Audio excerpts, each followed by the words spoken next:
Hello, I'm the Chris who plays games, and this is the house party with the Anarchists.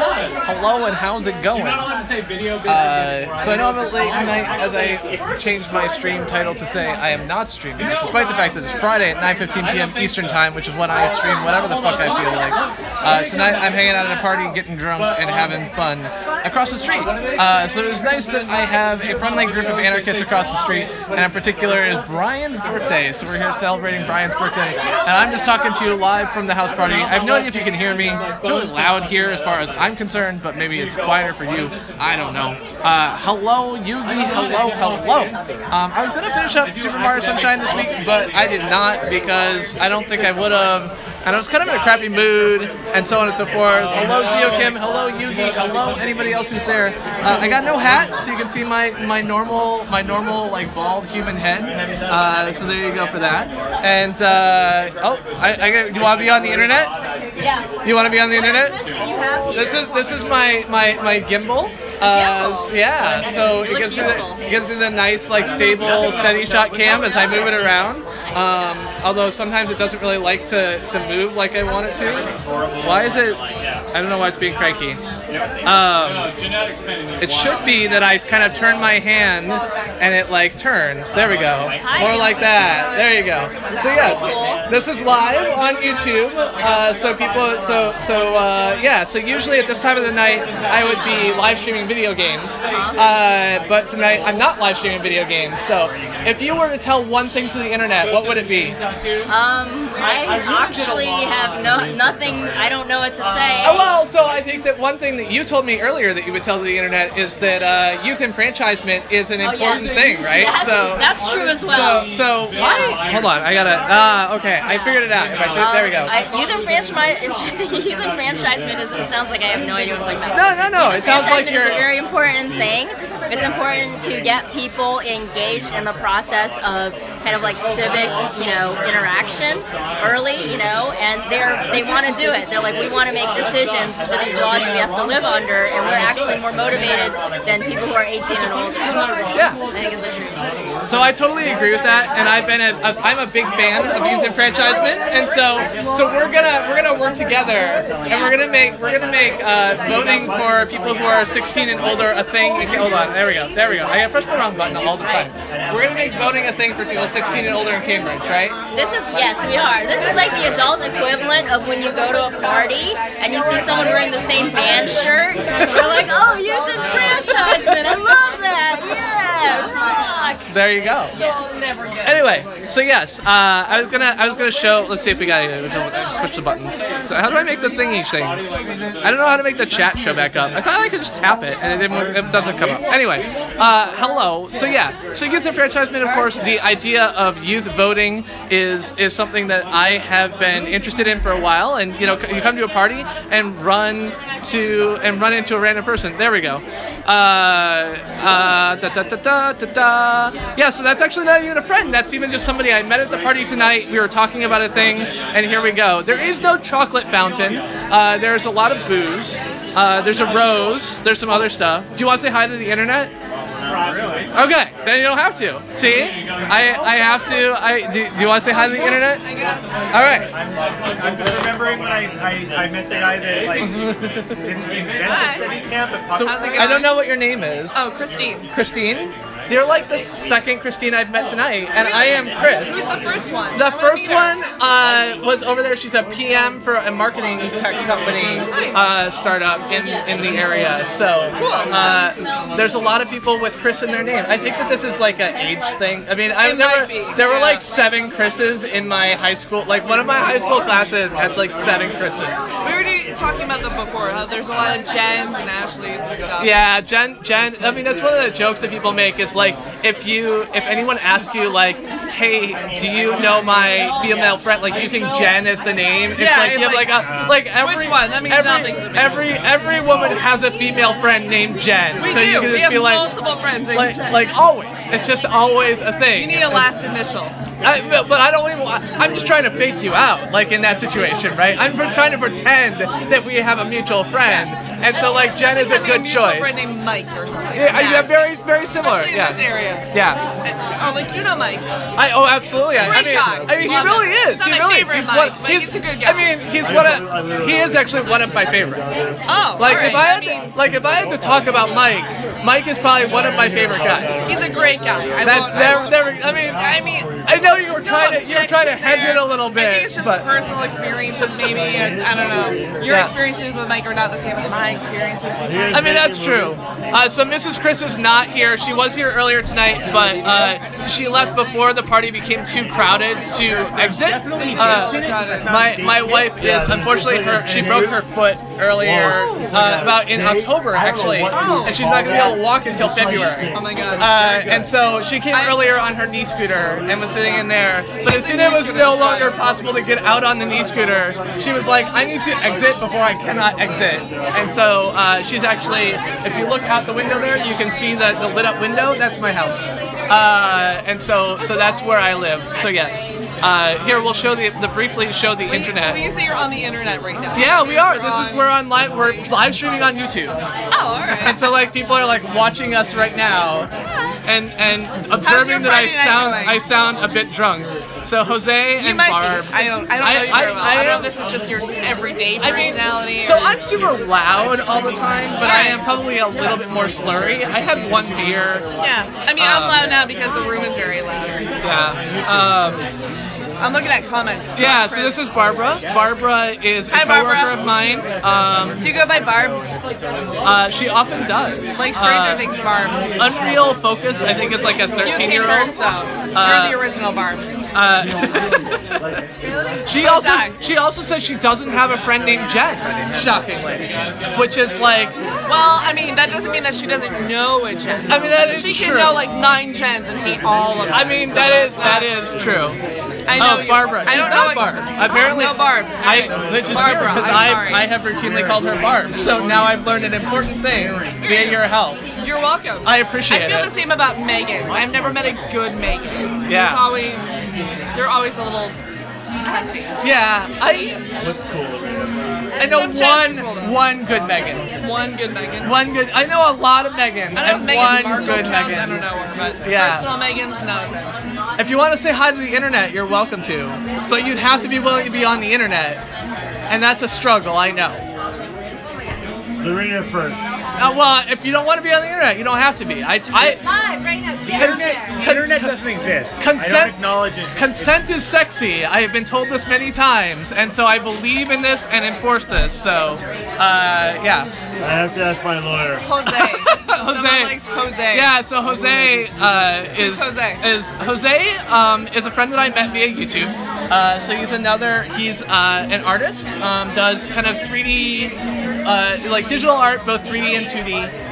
Is currently working as a QA engineer via a company called Teslio, and is one of my best friends that I've made from YouTube live streaming. I like how they spelled Jose. It's not Jose. Yeah, well, so that's what his Jose. That's what his actual name is, but you know, Jose is definitely a thing. So Jose. We're all good. Jose, no, there you go. Jose. It's Jose. It's Jose. It's Jose. That's the way Barbara says it. Which again, I should not call her Barb. Like that was a mistake on my part. Anna Barbara. No, not Anna Barbara, and not Barb. That's right. Jose, there you go. You could think of it with a Z too, because once you have the S in there, you might as well just turn it into a Z. American accent. But yeah, it was actually Jose, y'all. So Jose Angel is what his name was when I met him, and because a lot of people would say Jose Angel, and it's like, no, that's not how it goes. Like Jose Angel is how you would say that. So. Jose Angel. Oh, shit nuggets. I am so bad at this. Is the homicidal Puerto Rican albino. Am I drinking? Oh, yes, that's right. All of those things are true. Good to see you too, Mr. 32. All right, I'm going to wander and you were Christine. I am. I'm drinking mulled wine. Mulled wine? There you go. Yeah. So what are you drinking? I'm drinking beer. Right, I was drinking beer. Yeah. So it's actually a joke because I never drink wine. Oh. Like pretty much because my mom was an alcoholic and always drank wine. Oh. And so like I have alcoholics. Yeah, cheers. Cheers. As I drink mulled wine from a solo. I mean I don't mind. Classic.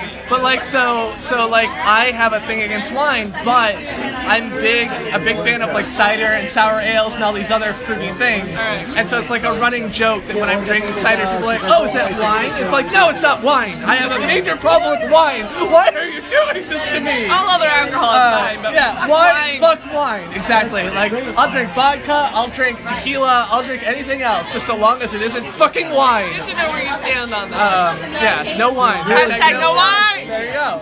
Sorry, I can't follow that hashtag. I'm all about the milk. I mean, that's fine. That's good. Oh, it's so good. All right, so I'm gonna wander off and find someone else who wants to be on the internet. Have fun. It was nice to meet you. There you go. Thank you for letting me on your Yeah, absolutely. Always happy to have new people.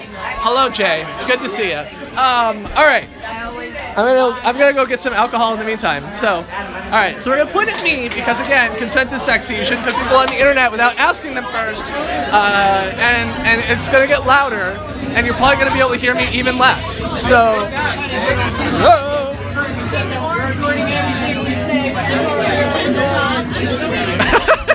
See, now my phone is recording everything you say and broadcasting it live to the internet. And I would ask if that's okay, but I don't care.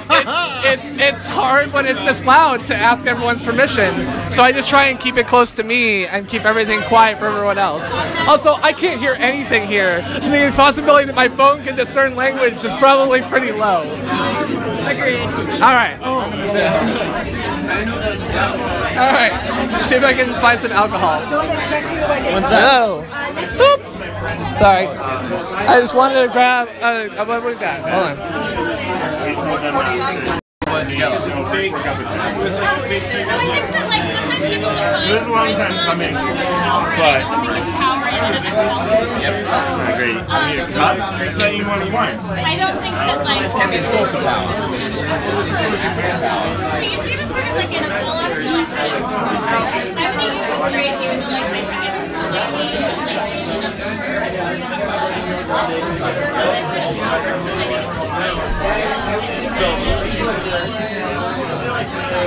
think All right. 5 days later, I'm going to Toronto.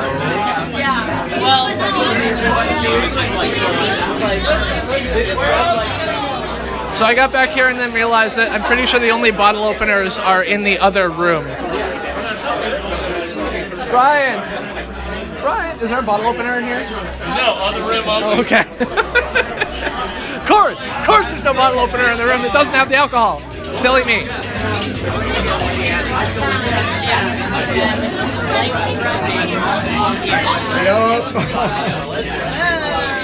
that is cool. Isn't it? Oh my god, gyroscopic shit. Yeah. Steadicam. Yeah. It's like a mini Steadicam. Yeah. What the fuck? What company is that? What's that? This one is from Zayun. It's the smooth C. It's fine. It's pointing at me. So you're. There we go. You're good. Yeah. So it's a gimbal from Zayun, which is like a Chinese company. It's a smooth C. It costs about $150. And That's beautiful. Yeah. That is. Yeah. Look at that. Yeah. Good job. But yeah. Good job. That's like saying the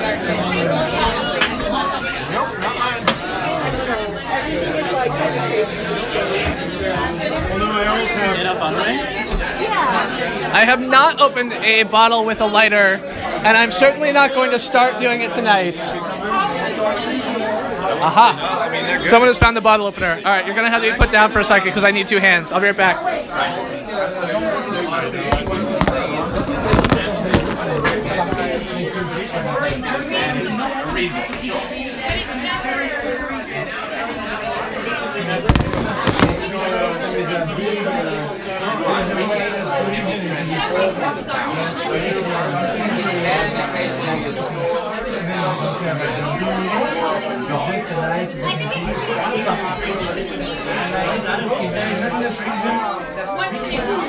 All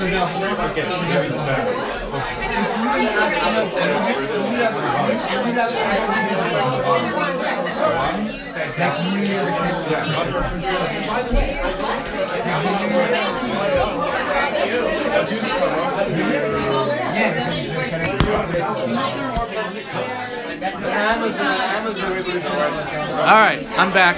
My beer is open now.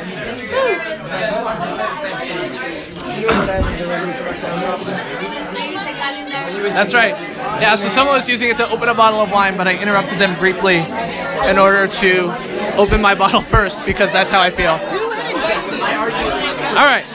So, happy Friday, as usual. I'm the Chris who plays games. It's Friday night, and this is what I feel like streaming tonight. So there we go.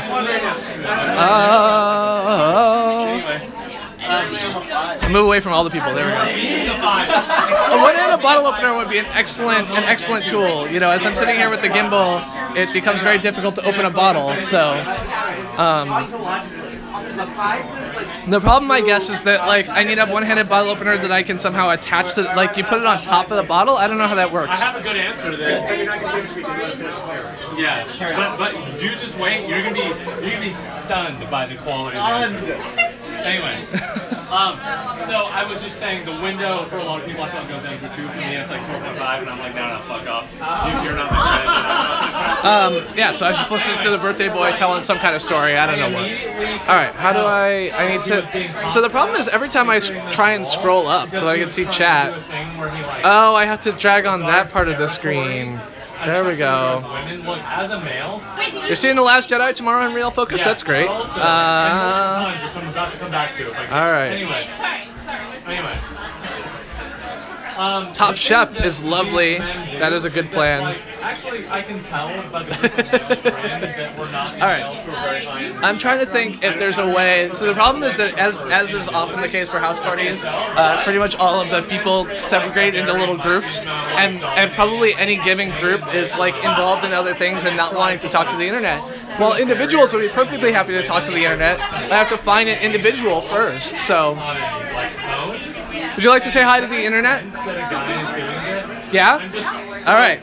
So, what's your name? My name is Jen. Jen?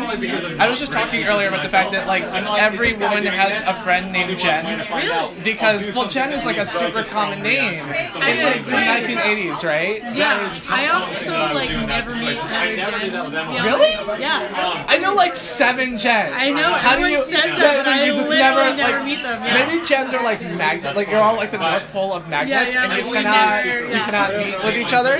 So I'm live streaming on YouTube right now because I live stream on YouTube every Friday, and even though there's a party, I felt like I should live stream. So here we are. So do you have like a following? I mean, calling it a following might be an exaggeration, but there are 11 people watching right now. So, you know, that's like more than some people have following them. I have about 3,303 subs, so I will tell you that I am an important guy. Like, yeah. No, but so I've been doing that. It's not a following. It's more like a cult. I love it. Yeah. So usually I play video games. So I play like games from the NES, the Sega Genesis, and other stuff like that.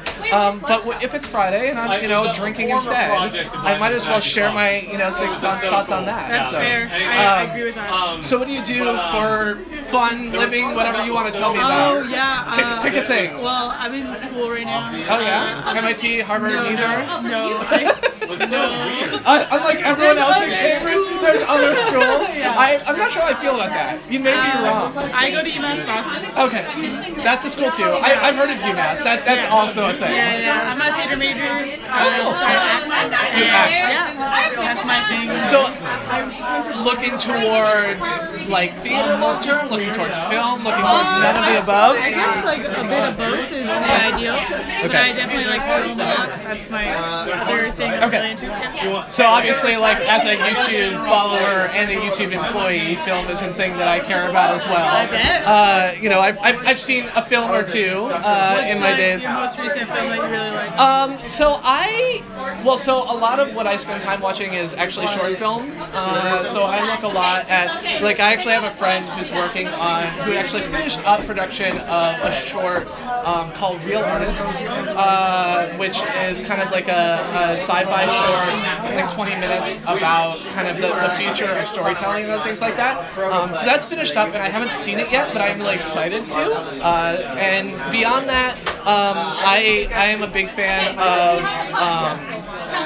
like one of my favorite movies is like The Aviator, Howard Hughes. Oh my god, that movie's so good. Yeah, so like that was one where I felt Leo was snubbed like for a few, like award things. Yeah. That was actually like very impressive. Yeah. So that's one of my favorite movies of all time. And my gimbal is like dead, and so I need to just like switch to holiness. Hold on.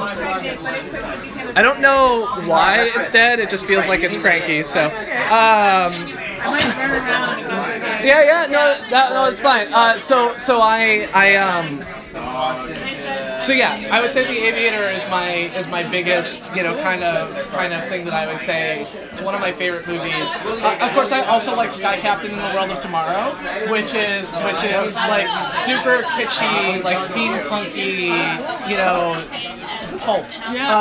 Because I think that pulp can be just as good as anything else, right? So yeah. But I watch a lot of short films on YouTube. You know, I've watched pretty much like all of the famous, like, you know, YouTube has a bunch of different kind of short film creators who've tried to create something unique. Whether it's like The Vault, which was done on a shoestring budget in some guy's living room, or whether it's like H+, which was done by Warner Brothers to try and like see if they could do something with like a series of shorts turned into a feature film turned into a series of YouTube shorts or whatever else like that. So I don't know. YouTube is kind of cool because it just democratized the distribution process so much. So well, good luck. What? How many years do you have left? Are you like? I'm graduating this spring. Yes. This spring. Okay. So what's your David?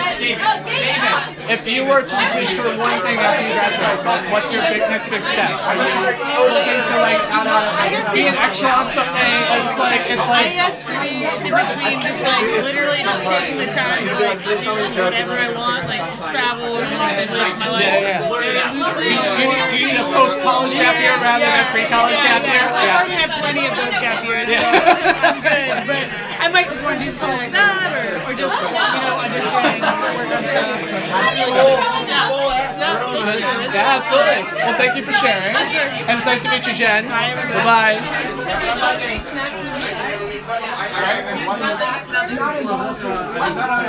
All right. I don't know why my gimbal is sad, so you're gonna get a shakier picture from now on. But I'm still here, as are a whole 6 of you, so that's good. I don't know if you could hear any of that, like, kind of talking back and forth, or not. I'm gonna talk really close to you, so maybe you can understand me, and I'll find out later you couldn't understand anything else like that.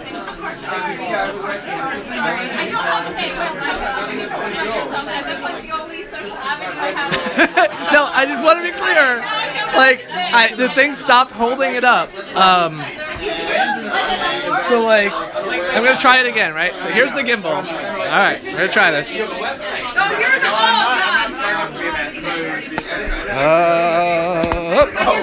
was not the right way to put that. So I think it might have overheated, frankly. It's very warm. But it also might just be dead. I have not charged it in a while because I don't use it that often. All right, now it's back.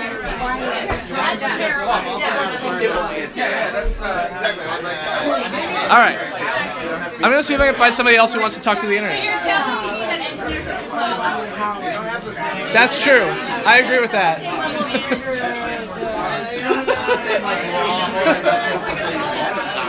Does anybody want to say hi to the internet? Anybody want to say hi to the internet? No? Yeah, I'm talking to the internet right now. No, people don't want to be on the internet. So What? Go. Internet. Internet. There you go. There you go. What's your name? Adam. Adam saying hi to the internet. Nice to meet you, I Internet. mean, it's only like 6 people on the internet, Right, but that's it is great. a live stream, so Yeah, you know, no. there's like, you know, so if you had to tell like 6 people on the internet something, what would it be? Ooh, shit. That's a lot of pressure to be under. I mean, you can have multiple chances if you'd like. Like, Alright, you're not, well, it's not like just one. Like, how about this time it's like a generic, like, stay cool? Stay cool. Yeah, and I'll work on it. We're in Boston. Yeah. I don't feel like staying cool is actually our struggle. But not like, not everyone What about here. these 6 people? I mean, Where are those 6 people? He's in Concord, so like, you know, he's now that could be a struggle. The guy who's in San Diego, I will agree, given the fires and the general, you know, region, like there's a struggle to stay cool. Yeah, that is what I meant, totally. But Concord, Massachusetts, I feel like staying cool is going to be easy. Well, if you're near a wildfire, stay cool. All right, so that sounds good. That's good advice. Stay cool if you're near a wildfire. Come back. I might have something else later. That sounds good. That sounds good.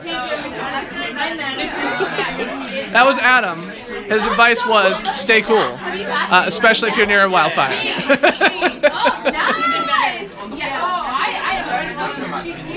Oh man. See, now my gimbal's fine. I think it just overheated and got sad. Weird. No, the gimbal overheated. Yeah. Which, I mean, it's one job.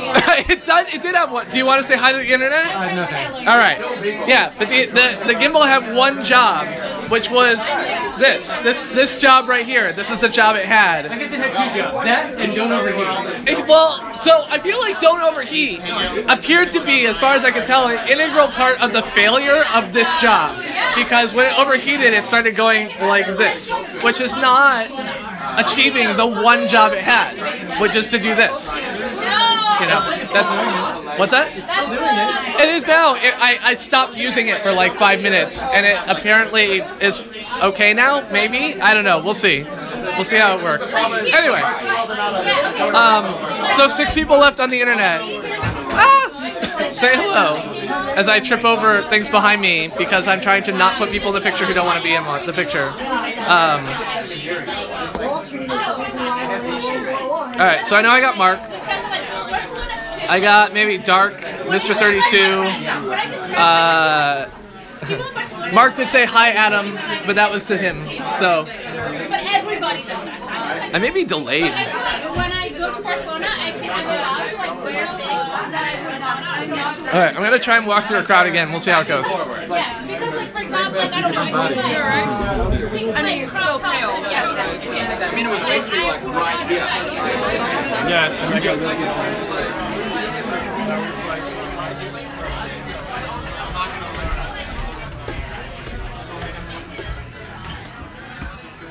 So one of the nice things about the Anarchist House is their library. So the library is obviously out of the way.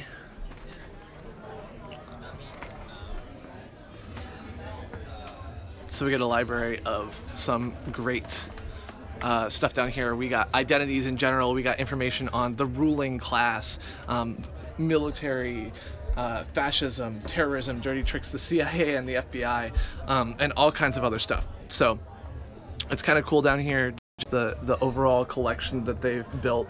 Again, like I said, we got war, military, fascism, terrorism, dirty tricks, CIA, FBI, religion,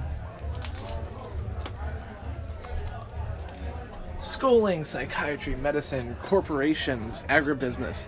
So last time I was down here, they were actually still in the process of doing a lot of sorting of these different categories. So it's nice to see that they've kind of wrapped everything up so the books are, again, in a space that people can kind of browse through them. There's a lot of books down here. We've got a pretty big library at my house, and this is probably 8 to 10 times the size. So we're looking at probably around the lines of 8 to 10,000 volumes down here of all types of books.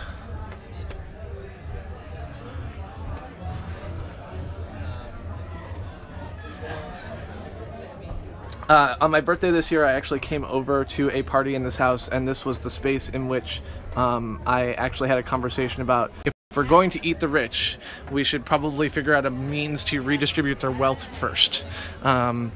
I figured this maybe would buy me some time.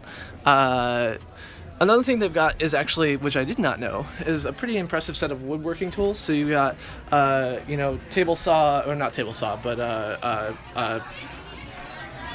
like a skill saw. That's right. There we go. So you got like a handsaw, you got, you know, a router, a sander, you got a drill press here. I don't actually know what this is. Looks like something, oh, it looks like an enlarger, frankly. Like a darkroom enlarger. And you've got like a bandsaw. A library with attached murder room. That's right. Alright, there we go. Good for chopping people up and getting rid of them. Alright, so I've been streaming for about 30 minutes. I don't think I'm going to find anyone else necessarily who's willing to talk on the internet, but I'm going to go briefly wander through, see if I can find anyone else who wants to say hi to the internet. If so, we'll say hi. If not, we'll wrap up pretty quick. Again, thank you all for hanging out. It's Friday. I'll be back on Monday streaming video games. Until then, check out the CPG Lounge if you go to my channel when I'm not live. There's always videos there. I'll be there all weekend, probably watching some stuff, doing some stuff, whatever. Except for the next few hours where I'll be getting drunk on free booze and hanging out across the street at Lantern House. So thank you, and if I don't see you again, have a good night. In the meantime, I'll see if anyone else wants to talk to the internet.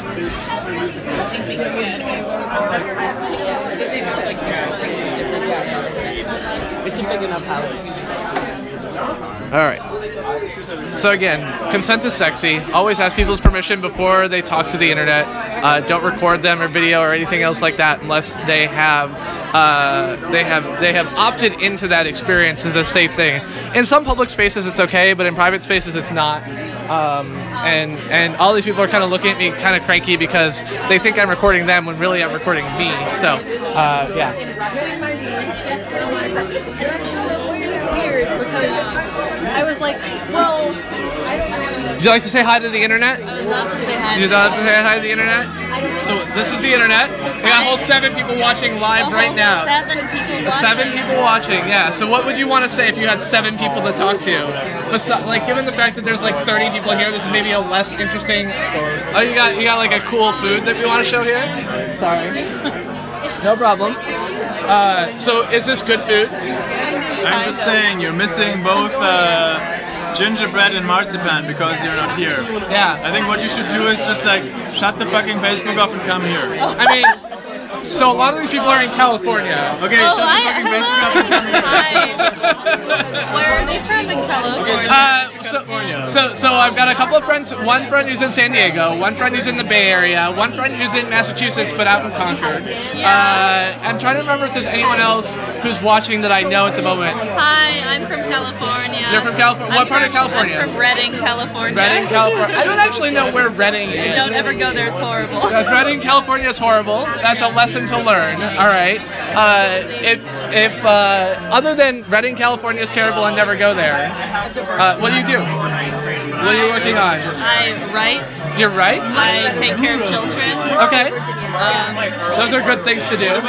I take care of children, but they kind of belong to me, so that's probably a different kind of taking care of children. I mean, children at this point is maybe an unfair description of a 20-year-old and a 16-year-old, but I actually have a 20-year-old who currently works as a daycare person, like a daycare educator in New Hampshire, and is thinking about getting an early childhood education degree. So did you go to school to take care of children, or did you? I don't like to talk about school. You don't like to talk about school? That's a thing we're gonna pretend that never happened. All right, that's fair enough. So where do you take care of children? I work for families around Cambridge. Okay. I have a main family I work for, and then occasionally I'll take care of other children that belong to the Hebrew school that they don't contact. Okay. That's great. I, as someone who has been a parent to small children while attempting to work a full-time job and support my wife who is going to school, I know how much it is. Having someone to help makes a huge difference. So, that's great. Well, what was your name? Hannah. Hannah. I'm Chris. Hi, Chris. Nice to meet you. Nice to meet you. All right, I'm gonna wander off and stop bothering you, so you can go back to enjoy the great gingerbread and marzipan. Have a wonderful time. Thank you. You can't bomb. Have you tried? How hard have you tried? That's the real question. I mean, you say you can't bomb it on command, but I feel like that's a type of thing. Marzipan? Everyone loves marzipan. Do they? Would you like to say hi to the internet, Val? Do you not like marzipan? Okay. This is Val. Val actually lives here, unlike most of the people I've said hi to. And it's one of my lovely friends from Lantern House. Just recently, well, you moved in like a year ago now? Just over a year ago, right? A year and a half. A year and a half ago. I mean, it was September. No, it was May. It was May? What are you doing moving in May? No nuts?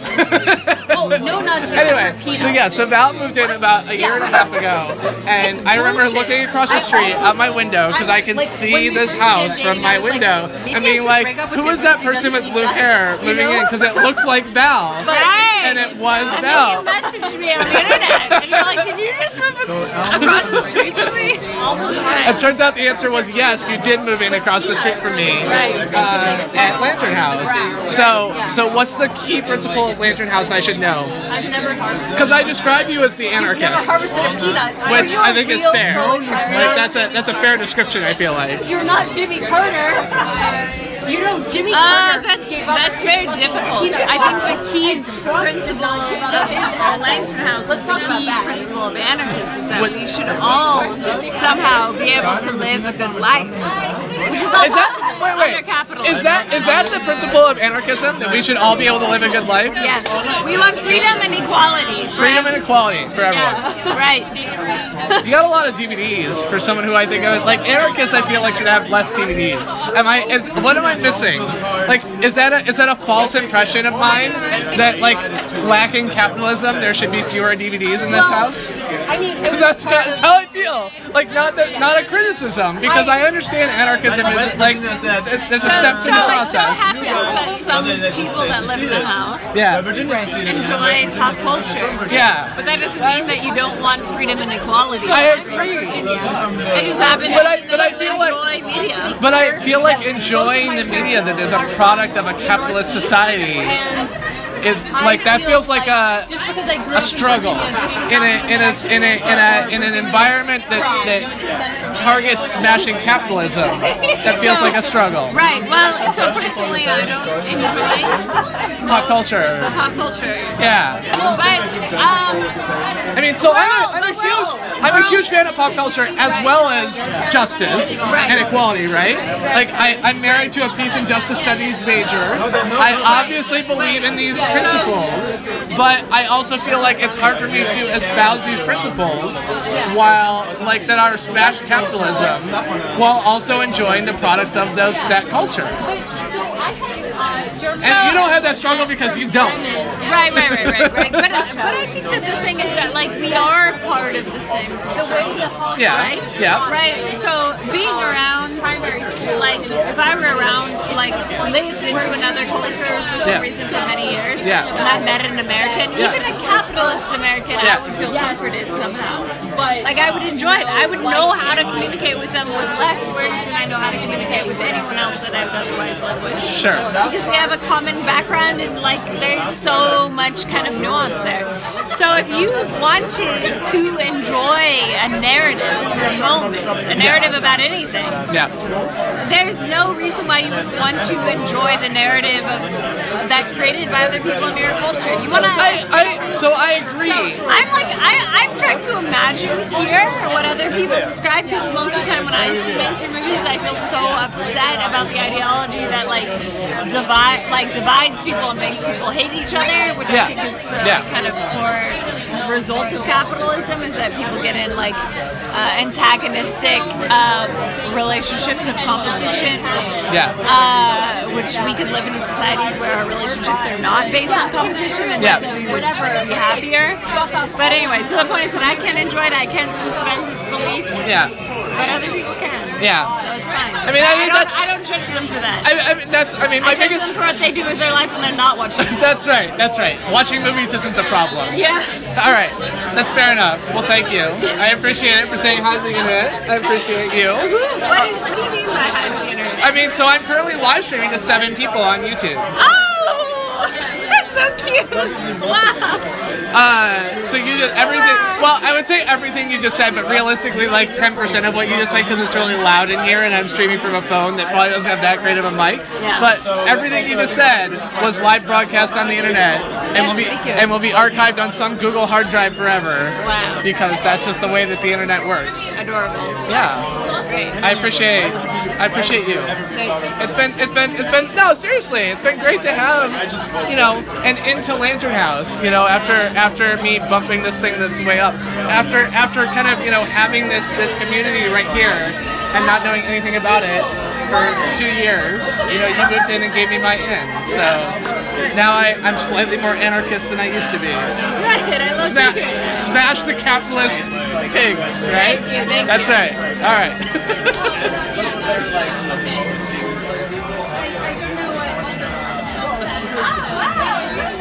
I don't know what the status is. Me neither. Right now, I'm not really You felt like I was being too harsh on Val, making her defend the support of capitalist media by her housemates. I guess there's still. All right. Let's see if I can find somebody else who wants to say hi to the internet. Sorry.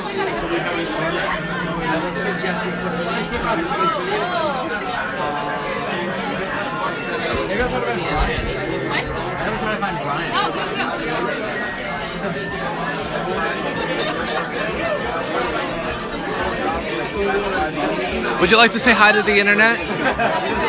Yeah? I have the internet with like a whole 7 people watching a live stream. Would you like to say hello? You just hello and that's it. What's that? Goodbye net neutrality. Goodbye net neutrality. Yeah. Bye.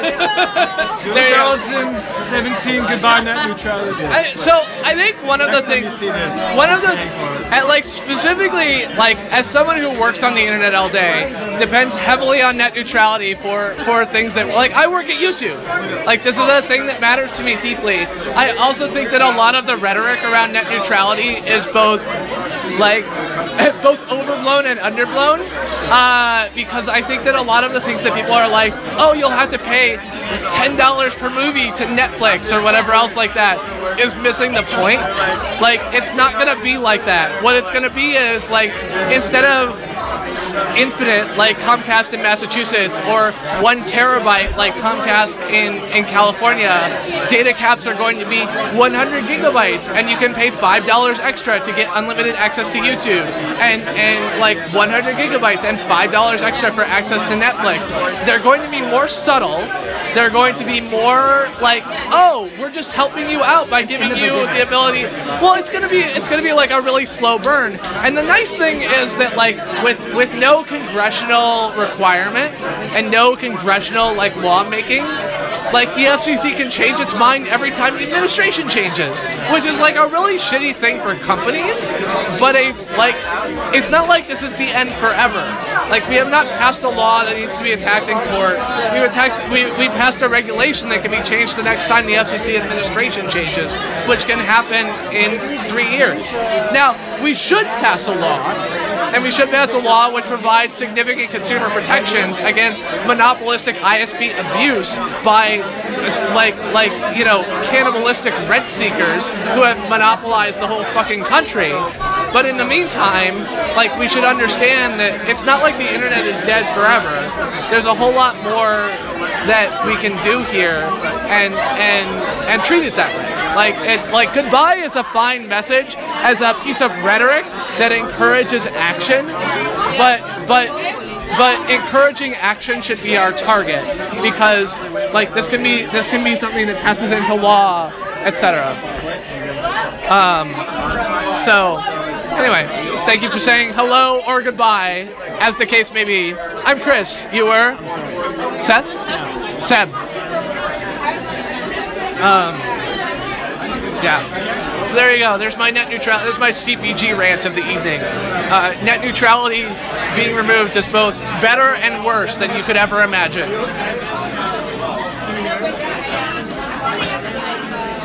Let's scoot through here.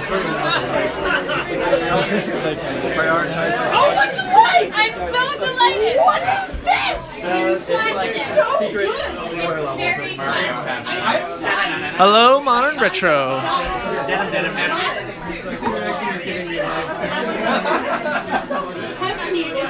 So one of the issues with introducing myself to people is that I have terrible face blindness, and so I'm pretty sure that some of these people I've spoken to before, and I don't know who they are, and it's just a feeling that I have. So.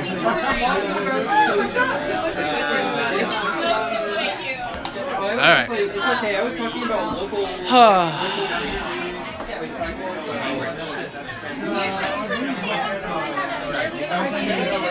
My hair is, I feel like when I get drunk, my hair gets taller. And I don't know why that is. Like, it's not like I do anything to make it that way, but it just happens.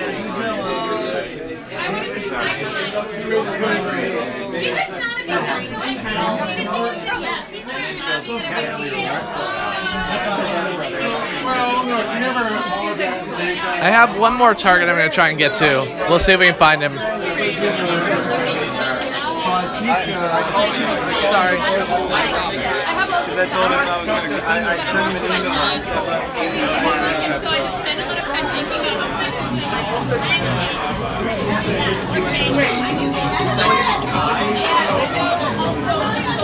Would you like to say hi to the internet? All right, I'm drunk enough. No is a fine answer. It faces me, so you're good. All right. So this is Lex. So Mark Eichen is actually watching this right now. I'm not terribly surprised.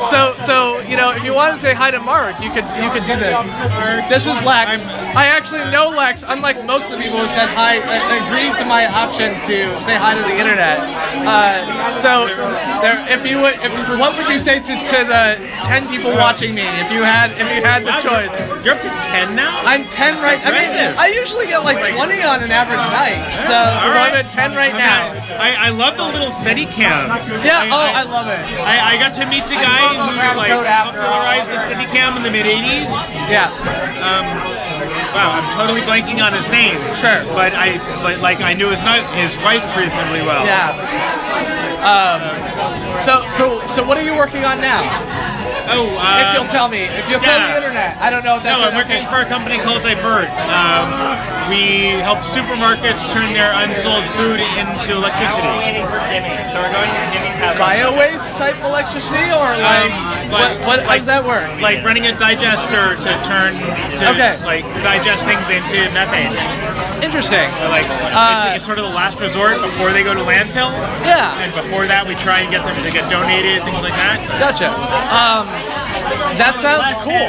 Yeah. Like that's like less landfill stuff seems like a good thing. Yeah, it's definitely better Save the World karma than Intuit was. Yeah. Or Metacarta, which did not have good Save the World karma, as far as I can tell. Like we would like to bomb the right people in Iraq was always one of those things that the CTO tried to sell me was you're doing good in the world because we're not going to bomb the wrong people. And it's not that he was wrong, it's just that feels like I don't feel like I'm saving the world at that point.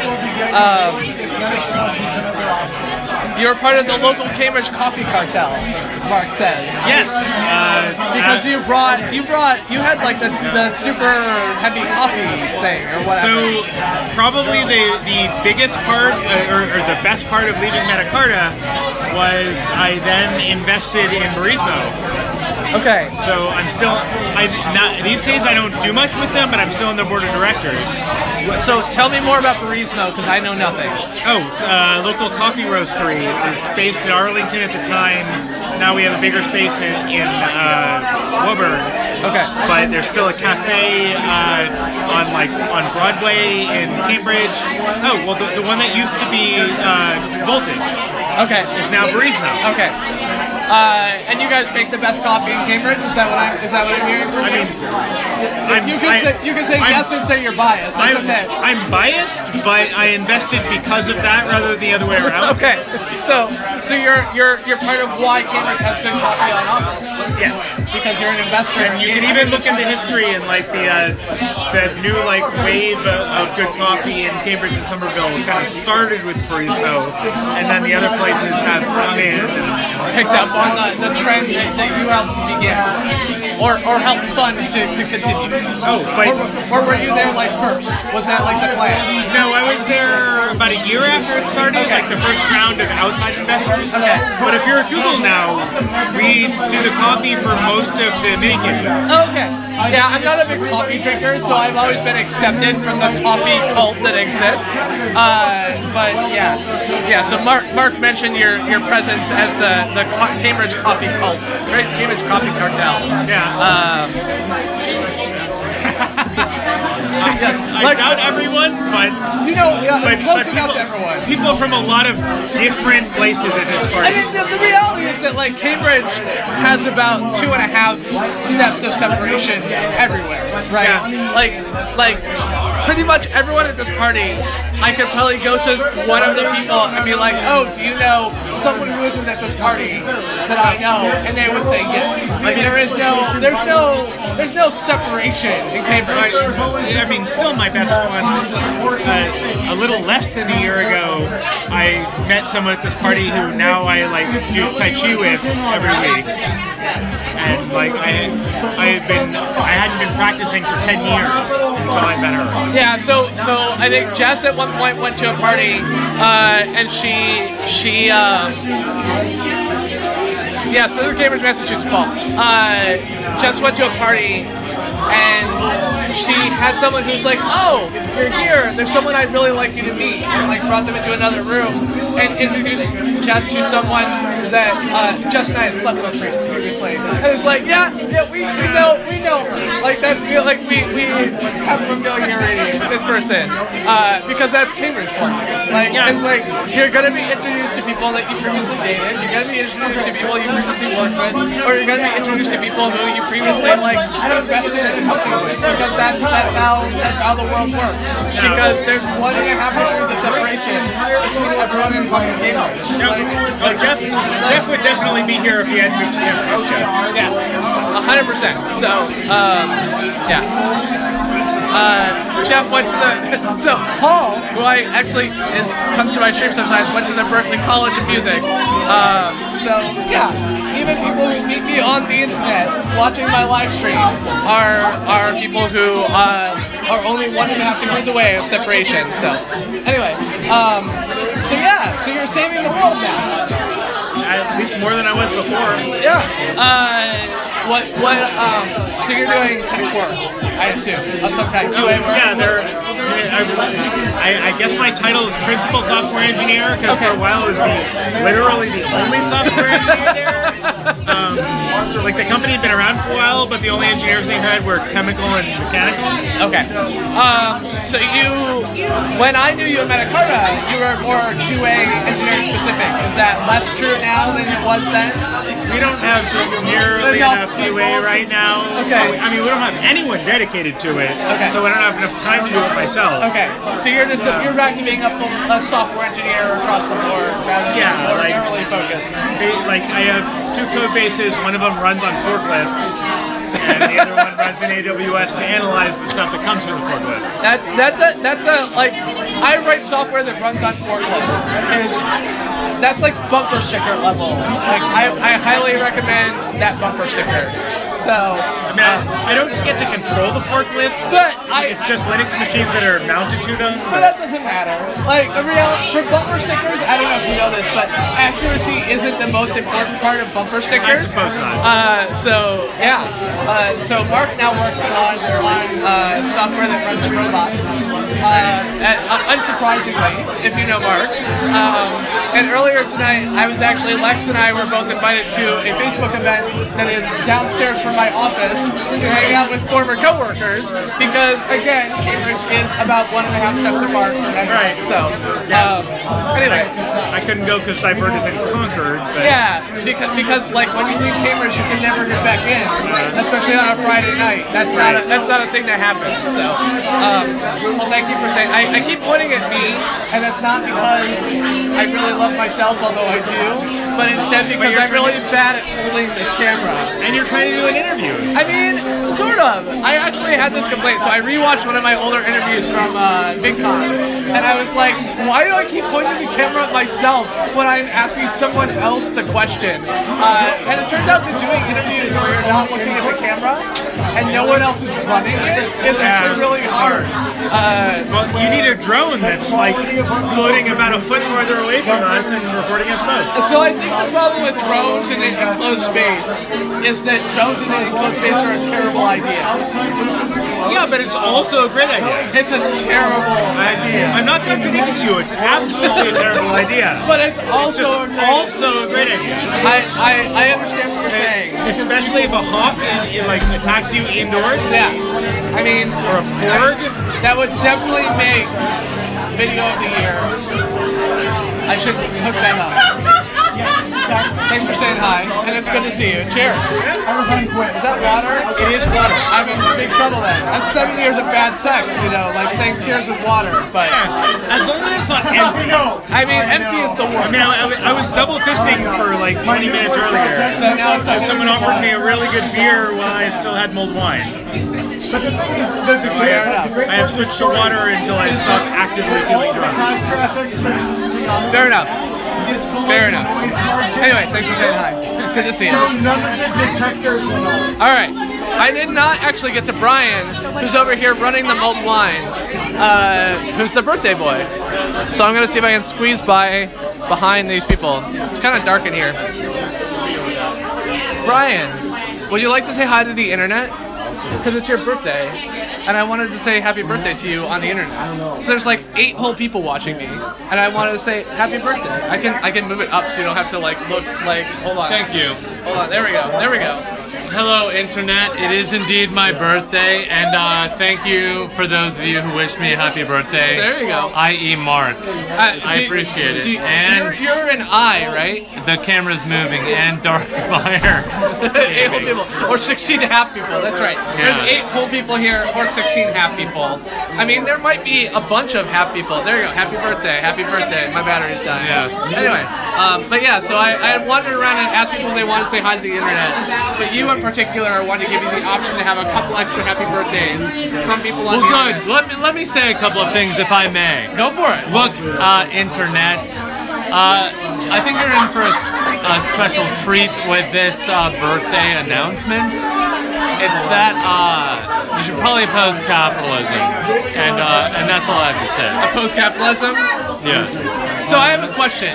Okay. I asked this to Val as well. Please. This house has a lot of DVDs in it. Yes. I feel like DVDs are the product of like are artifacts of a capitalist society. Look, everything. Look, this wooden spoon is an artifact of capitalism. I agree. This towel is an artifact of capitalism. We have no choice. If we want any goods, we have to buy them in a capitalist system. That's such a funny argument. The argument that if you live in a capitalist society, you shouldn't participate in using goods is a really funny one. Okay, so that's the wrong one to take, you're saying? Well, it depends. I think all of them are the wrong line to take against anti-capitalism. So the thing is, think about this. I've seen a lot of right-wing commenters say that those who oppose capitalism should not use consumer goods or buy consumer goods, but we live in a capitalist society. Insofar as I want to negate capitalism, I try generally not to. We did get all those DVD capitalist system by wasting my labor and my resources on furthering that system.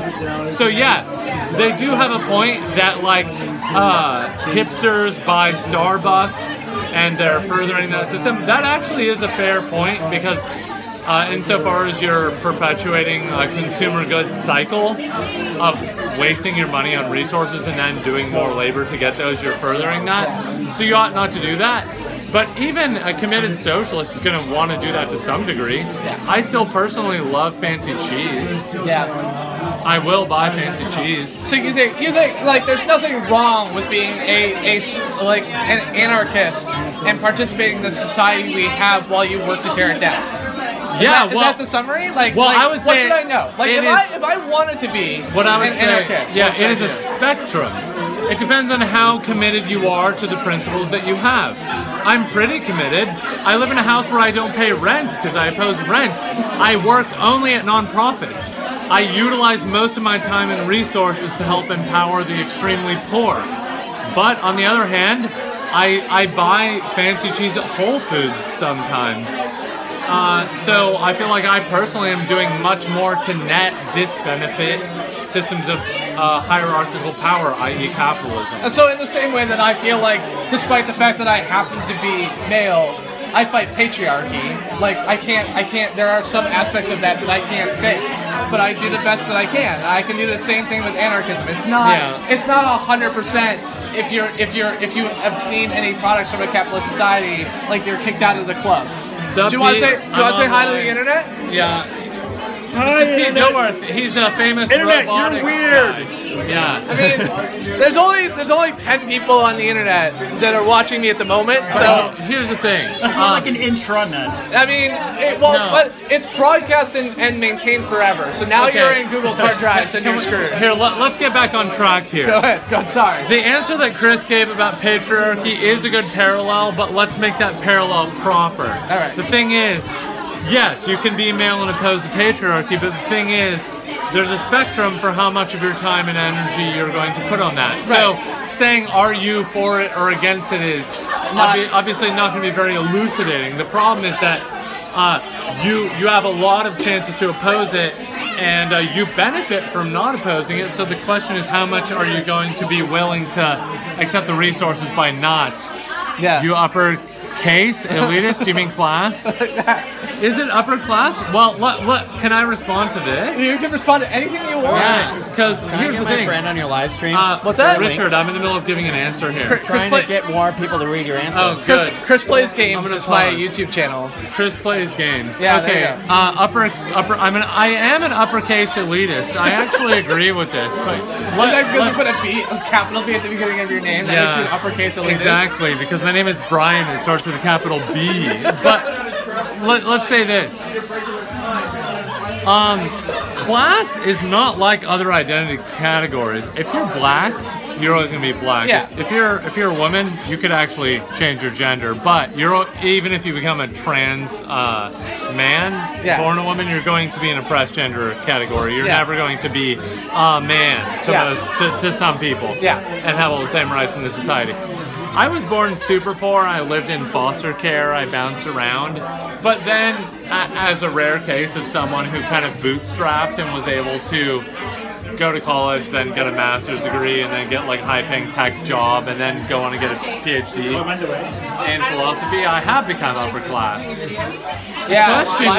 The question is whether, by becoming upper class, you become blind to your class privilege. Am I saying that all poor people should adhere to the norms that I'm giving? No. I'm talking to other rich, privileged people and talking about the norms that they should follow. I bet I could still very well talk about the norms that poorer people could follow, because my family's still all very poor. I've tried to help them some, but they waste my help.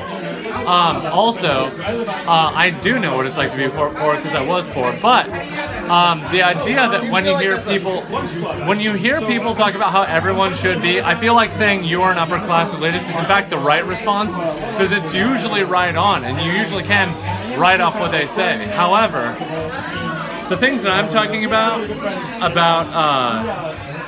undermining capitalism or whatever, these are not based in class experience, and these are not based in the types of perspective one gains by being a part of a certain class. If you are underclass, you have more reasons to oppose capitalism than anyone. The people I grew up around, they made minimum wage, if that, because I did work around people who worked in illegal situations. So the best they were doing was $20-something thousand a year. I mean, I make way more than that doing basically no work now. Yeah, garbage work. In the same way that I make way too much money doing things that I don't deserve. Exactly. I think my father today, in his 50s, after many years of being a construction worker, makes $30-something thousand. He's very poor. So these people have more reason to oppose capitalism than I do. I'm benefiting from it. I do almost nothing and have way more resources. Yeah, but they don't have the resources even to rebel. Oh, I see. Oh, sorry. I misread the comment. Yeah. Well, that's still worthwhile. Lowercase is for the lower. Oh, it was a joke. That's it funny. was a joke. That's funny. It was a joke. But it set us off on a good tangent. Yeah, it was a good tangent. But I think that's the real thing here, right? Like I have devoted most of my. Oh, okay. Most is the wrong word. I have devoted the resources I've devoted towards supporting persecuted subclasses, transgender, like Trans Lifeline is my primary donation target when I don't have another one to go to. You know, Planned Parenthood is a clear donation target for me, but not a lot of effort or energy towards smashing capitalism. Yeah. And that's because, frankly, like I benefit significantly from the capitalist system, and I don't want to give that up because I'm a selfish bitch. But so like I respect that someone can say, you know, no, I'm not going to do that. That's not what I'm. That's not the thing I'm going to do. So I appreciate that you are doing your work, and I fully admit that I'm not doing mine. Yeah. But it's good to hear the idea that like just because everything's a spectrum, that nothing is magic, nothing is. I'm on live stream. Well, you can go ahead. You can talk to Brian. That's fine. So that's the thing to know. Yeah, I'm facing this way, so you're good. But yeah, so I think that's a thing to know. Someone gave me $5 and I totally missed it. Jose, will I be part of capitalism? I see. I get it. But yeah, so the Anarchist House is across the street from me, and is set up people who do explicitly oppose capitalism, work towards advancing the anarchism goal,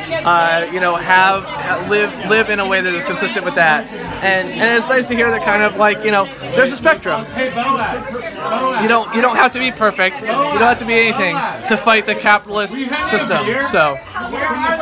The fridge behind you. Yeah, please. You're just next to it. Alright, so I think there were a couple other people who might want to be on the internet. Happy birthday. Thank you. There you go. I hope all of you have a happy birthday as well. I mean, it's probably not their birthday today. I know. But at some point they will happy my birthday. Happy your birthday? Yeah. Either. Tell me which one you don't want. And did you want to say hi to the internet before it went out? No, you're just trying to interrupt. Look to you now. Cheers, fellas. Let's crack these bad boys. So there you go. I hope you enjoyed it. Hold on, I got cheers. Cheers. I'm assuming you run one of them. Cheers. Cheers. Good.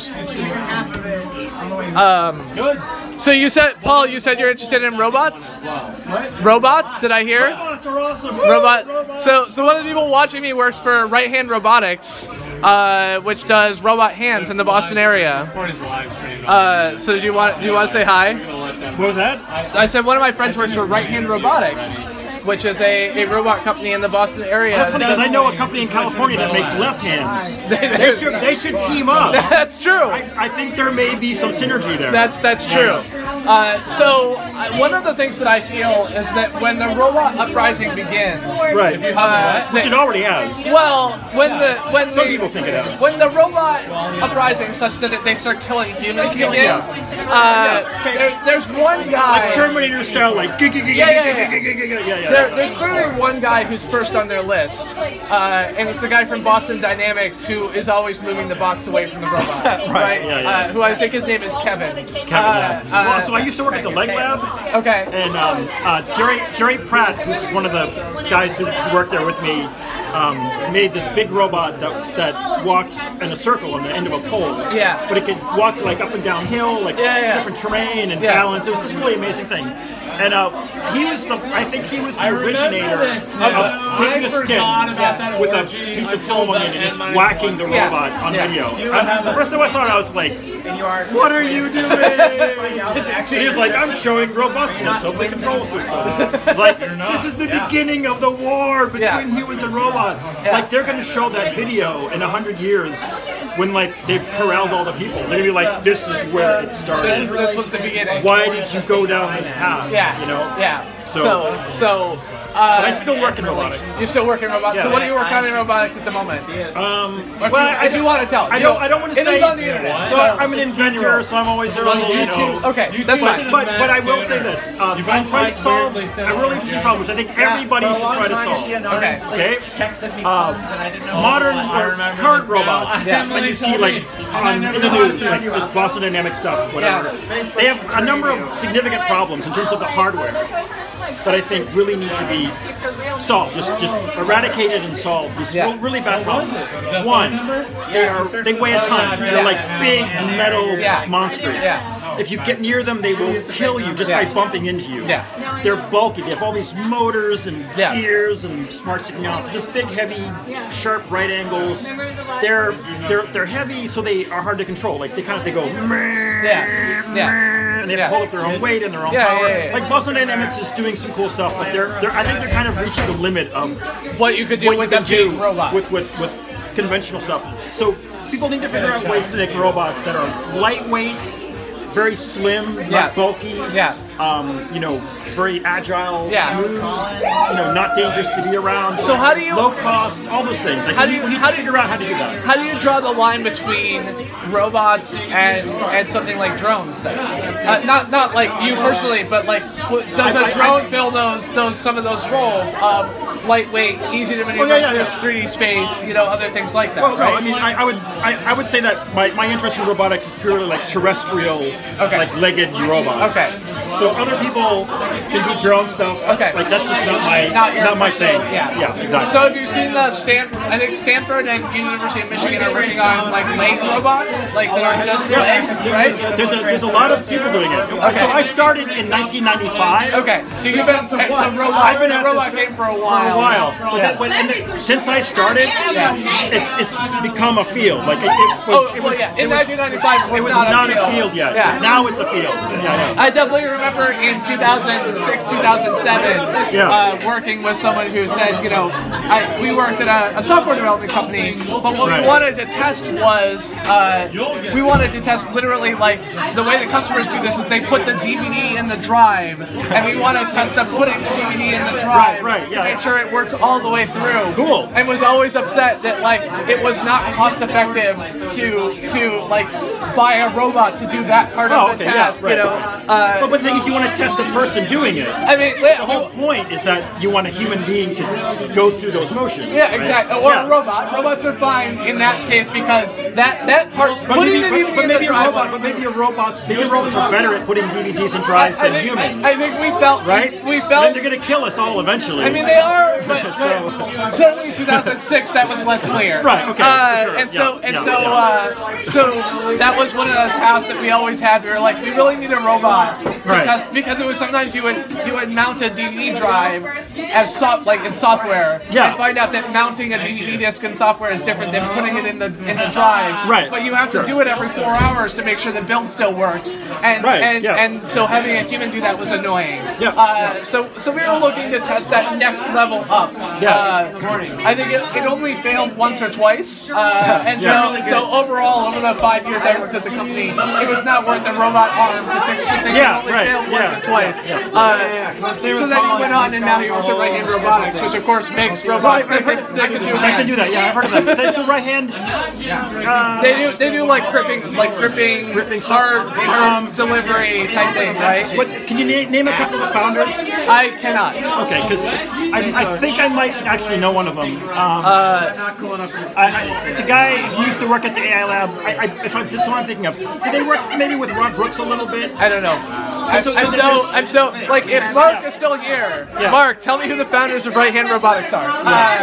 Cool. No, that's good. But anyway, I mean, I know. I used to know like everyone in the field. Like I don't as much now. I've kind of gone in different directions. But the robot thing is more of like you could say a hobby. But So you have a separate job that you're doing at the moment? That you're excited about? Oh yeah. What are you excited? What's your job that you're excited about? My current job is so there's a 3D pen. that you can buy called the 3Doodler? The 3Doodler, yeah. So I invented that. Really? Yeah. Like the Kickstarter whole thing that was you? Oh my god, that's awesome. Yeah. Like, all right. That's I'm gonna shake your hand. The robotics thing is my passion, but the 3Doodler is like my claim to fame. Yeah, I mean, well, because everyone knows, like, everyone knows that, right. Everyone who has 3D printing experience, right? So I built a 3D PictureBot Plus in 2013. So I've been around the 3D printing scene for a while. Yeah. And that was the era of the 3Doodler, right? It was like 2013. February 2013 we did the Kickstarter. Okay. So we're technically not a startup company because I think we're 5 years old now. I mean, I worked at a 7-year-old startup. So 7-year-old startup. Okay, all right. You cut us a little slack. I'll give you some slack. That's good. That's cool. No, actually, I appreciate that. Yeah. So I work at a startup company. We manufacture the pens, and we just had a board meeting and talked about the future of the company and everything. And things are good. The company's doing well. We're really interested in branching out into new art markets, education, other places like that, and. So this is that's awesome. I'm on the like creative mad scientist end of that. And my other co-founders are like in the sales and marketing and business side. So what, you have to actually production, make money doing this shit? Doing this shit. So, amazing. And they do stuff that I could never do. So that's a good compliment. No, that's super cool. Kickstarter. Everybody do a Kickstarter. Just like this is a homework assignment. Just think of some random bullshit and make a fucking Kickstarter, because I will say it's an amazing experience. You need to do it. It may not do well the first couple of times, but it's free. You can do it as many times as you want, and it may turn out to be a thing that is awesome. Right? So how did that work? It's democratizing like investing and business and entrepreneurship. So we need to make more of it. How did that work out relative to what you were expecting? Like, did you expect the 3Doodler to be what it is? Not at all. So I love telling this story. It's sort of self-aggrandizing, but I love the story. So we originally. So the Kickstarter works where you put up an amount of money that you want to get. Expect your goal. Right? And if you don't reach that, you don't get anything. Yeah. But if you reach it or above, you get the thing. Unless you do a flex, they have a flex thing now. But when we did it, so one of the debates, one of the internal debates that we were having before the Kickstarter was. What do we set that number to? And it's a very important number, because if it's too low, you might be, on the hook to do production, but not have enough money to do production. Right? So which is a common problem. Right. You can wind up going into debt, even though your Kickstarter succeeds. Right. That's a dance. Right. And I had done some back-of-the-envelope calculations and figured out that for our product, we needed roughly $100,000 to break even. Yeah. And my business partner Max was like, "We're gonna ask for $30,000 because we want to hit it right away. Right. We want to be everyone will keep publishing and publishing it." Like I was like, "No, you're crazy. I don't want to be ruined by this." When you have $70,000 and you're gonna lose $30,000, whose pocket is that gonna come out of? Yours or mine? Right, exactly. Yeah. So I was genuinely scared. But Max and this other guy, Dan, they were like, "Don't worry, we're gonna do great. We're gonna make millions of dollars." I was like, "You guys are crazy." Yeah. Like I was not a believer. I was really fucking worried. I mean, you believed in the product, but not the Kickstarter, not that level. I was not sure about the product either. I honestly was not sure. I was like, it's a little weird. Like, what you did, like it, what you is. I mean, come on, let's be honest. It's a weird product, right? Yeah, I'm a weird guy, so So I was worried. Okay, the instant the Kickstarter started, all that evaporated. Yeah, because your support was huge. It was a fucking rocket ship taking off into space. So what did you guys hit in the end for the Kickstarter? 2.3 million. Okay. Yeah. I mean, once in a lifetime experience. Yeah. Like that will never ever happen to me again. So you guys are still like a running? I guess I didn't realize that 3Doodler I guess kind of existed after the Kickstarter campaign. Well, yeah. No, I kind of moved out of Kickstarter after that. So that was my fault. You want to do a Kickstarter because you don't need investment. Right. You don't need venture capital. Right. Because venture capital is terrible. Venture capital sucks. I mean, smash capitalism. So that's what the word answer we want now. to smash capitalism, exactly. But being a capitalist. Yeah. That's right. So the cool thing is that you got all this money. You set up production. That gives you the money to like get a factory, do all the R&D, do the tooling, packaging. It builds out your company. Yeah. Right. So now you have profit. You literally have profit, which is enough to buy the material for the next year. Yeah, absolutely. And then you organically grow the business. Yeah. That's what we've been doing that for 5 years. Yeah. We're up to like I think Forbes just published it, so I can say it. We're up to about 20 million in revenue. Yeah. Which is decent. Which is great. We want more. Yeah, but that's so great. It's nothing to sneeze at, right? Yeah. It's nothing to sneeze at. Yeah. And we've managed to do all of that 5 years running the company and growing it without any venture capital. Yeah. So we own 100% of the company. That's and awesome. That's what it's about. That's awesome. So yeah. Well, thanks for letting me talk about it. I don't get to talk about it in this depth that often. I feel very special having met the guy who made the 3Doodler. Yeah. So do a Kickstarter. Go and do a fucking Kickstarter. I will say, earlier today I stumbled into a Kickstarter, and it was I usually stream video games, like live gameplay, like Twitch or whatever. Like Twitch or you're on YouTube, but YouTube gaming, right? So like I play retro games like NES, Sega Genesis, other things like that, right? And so like earlier today, literally, like I stumbled into, because I was searching for something else, like I stumbled into a guy's Kickstarter, and it's like a 13-year-old kid who started a $1,500 Kickstarter to get like, I want to start a YouTube channel and I need this equipment to do it. Right, yeah. So let me be clear to anyone who's watching and wants to start a gaming channel, like one, you can do it without the $1,500 of equipment. You don't need the lights. You don't need the green screen. Like if you have a computer, you can play. If you have a phone, you can play video games on the internet. Start with that and figure it out. And his Kickstarter got $2 towards his $1,500 goal. $2. Yeah. So that was not a completed funding goal. And I give him credit for trying. But I also think.